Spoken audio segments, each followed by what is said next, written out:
Ternyata, Palestina dianggap sebagai musuh kuno bangsa Yahudi.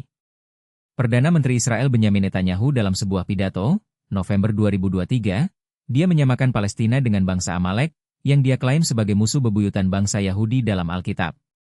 Bangsa Amalek merujuk pada sebuah ayat Alkitab, menyerukan pemusnahan setiap laki-laki, perempuan dan anak-anak, serta ternak mereka, yang merupakan bagian dari musuh kuno bangsa Yahudi.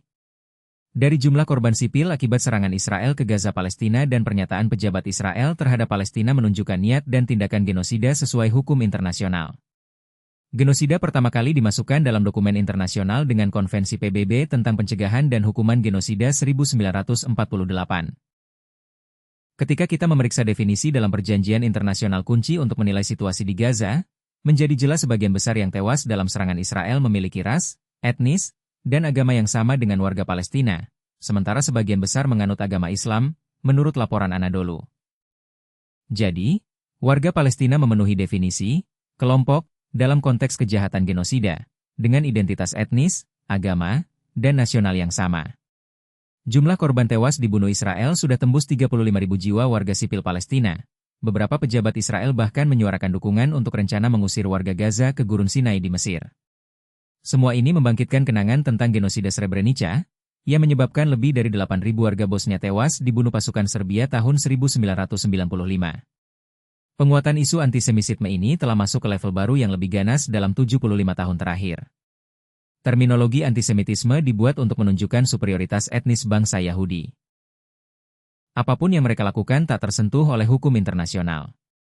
Telah banyak resolusi PBB untuk menghalau laju Israel yang tidak mempan. Israel menggunakan propaganda antisemitisme.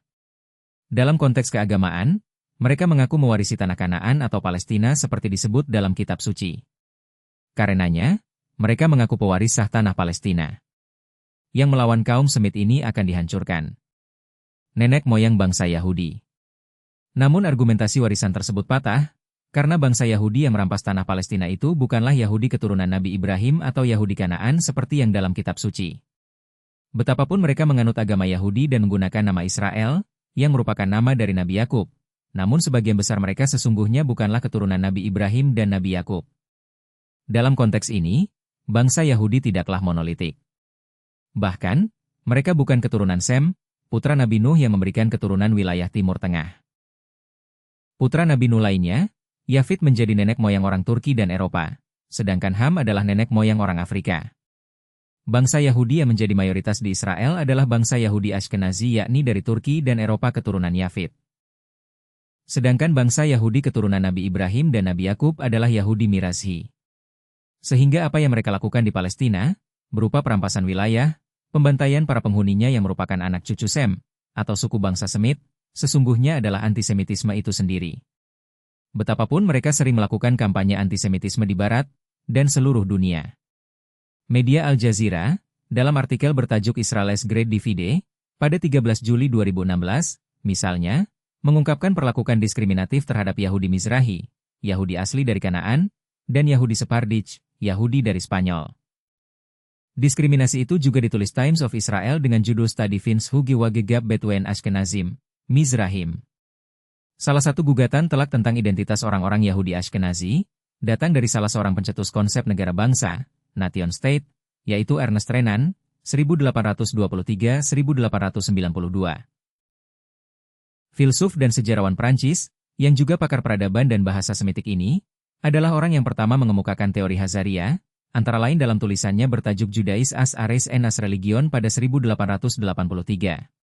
Teori Hazaria yang dikemukakan Mahaguru Universitas Sorbonne, Prancis, tersebut, pada intinya, menyatakan orang-orang Yahudi Ashkenazi adalah keturunan bangsa Hazar yang pernah eksis di Eurasia. Mereka sesungguhnya adalah orang-orang Turki, bukan Kanaan, yang memeluk agama Yahudi. Dan, menyusul kehancuran Imperium Hazaria akibat serbuan Mongol, mereka bermigrasi ke Eropa. Hampir semua pendiri negara Israel saat ini, adalah orang-orang Yahudi yang bermigrasi dari Eropa, khususnya Rusia, Eropa Timur, Eropa Tengah, dan sebagian Eropa Barat seperti Jerman. Dan hampir semuanya adalah Yahudi Ashkenazi. Mulai dari Chaim Weizmann, Presiden pertama Israel, David Ben-Gurion, Perdana Menteri pertama Israel, hingga Benyamin Netanyahu, Perdana Menteri Israel saat ini. Gal Gadot, bekas tentara perempuan Israel, yang kini populer karena memerankan Wonder Woman dalam film Hollywood, juga termasuk Yahudi Ashkenazi.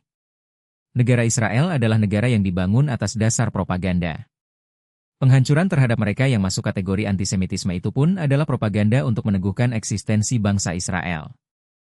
Namun kini sudah banyak orang yang melek data dan fakta. Siapakah yang sebenarnya antisemitisme? Sesungguhnya orang-orang Zionis Israel itu sendiri yang telah membunuh orang-orang Palestina keturunan Sem. Zionis Israel itulah antisemitisme sebenarnya. Itulah kekuatan propaganda yang mampu memutarbalikkan fakta. Kebohongan yang dilakukan terus-menerus seolah telah menjadi kebenaran, karenanya kita harus terus melek terhadap data dan fakta untuk membongkar kebohongan Israel yang dilakukan terus-menerus.